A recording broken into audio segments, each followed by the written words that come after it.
দেখুন, এখানে বিষয় যেটি দাঁড়িয়েছে গতকালকের যে ঘটনা, সেখানে কিন্তু বেসরকারি বিশ্ববিদ্যালয়ের শিক্ষার্থীরা তারা কিন্তু মানে এখানে সবাই কিন্তু আসেনি।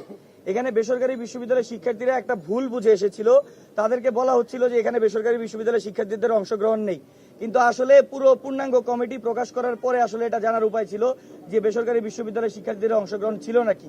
তো সেই ভুল বুঝাবুঝির কারণে আসলে সেই মবটা ক্রিয়েট হয়।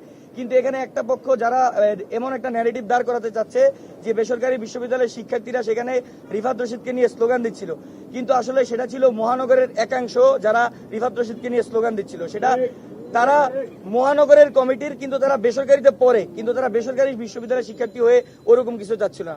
বেসরকারি শিক্ষার্থীরা ওই মোটিভ নিয়ে এসেছিল যে একটা নতুন রাজনৈতিক নতুন ছাত্র সংগঠন হচ্ছে, সেই উৎফুল্লতা নিয়ে তারা এসেছিল।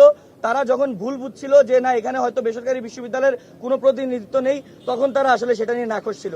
কিন্তু পরবর্তীতে এটা যখন ক্ল্যারিফাই করা হয়েছে যে বেসরকারি বিশ্ববিদ্যালয়ের শিক্ষার্থীদের প্রায় 30 থেকে 35 জনের একটা অংশ পূর্ণাঙ্গ কমিটিতে আছে, তখন এই বিষয়টি আমি আশা করি যে ক্ল্যারিফাই হয়ে গিয়েছে।